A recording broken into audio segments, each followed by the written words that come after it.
Additionally, Samsung has unveiled a new teaser to showcase the S25 series' salient characteristics. Let's begin with a startling update. No other smartphone manufacturer has dared to incorporate the revolutionary built-in S Pen. From the Note series that introduced it to the super flagship, the S Pen has undergone tremendous change.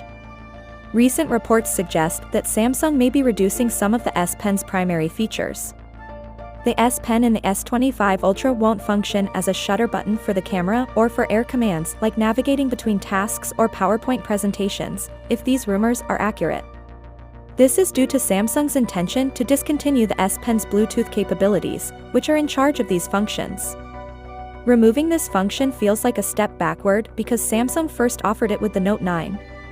The S Pen could retain those features and even compete with the Apple Pencil if Samsung chooses to switch from Bluetooth to ultra-wideband, but the price would probably go up. Speaking of price, there have been recent reports regarding the S25 series pricing. A recent South Korean article claims that Samsung attempted to maintain prices steady after raising them for the S24 series. The S25 series has greater production costs than the S24 series, and the main causes of this price rise are the disparities in the exchange rates between Korea and the United States. I believe there may be a $50 price rise because the report utilized the phrase light rather than specific costs. The primary costly additions for the whole S25 lineup are the Snapdragon 8 Elite chipset and more RAM, but Samsung isn't only increasing the S25 series capacity, instead, it's introducing RAM manufactured on smaller nodes.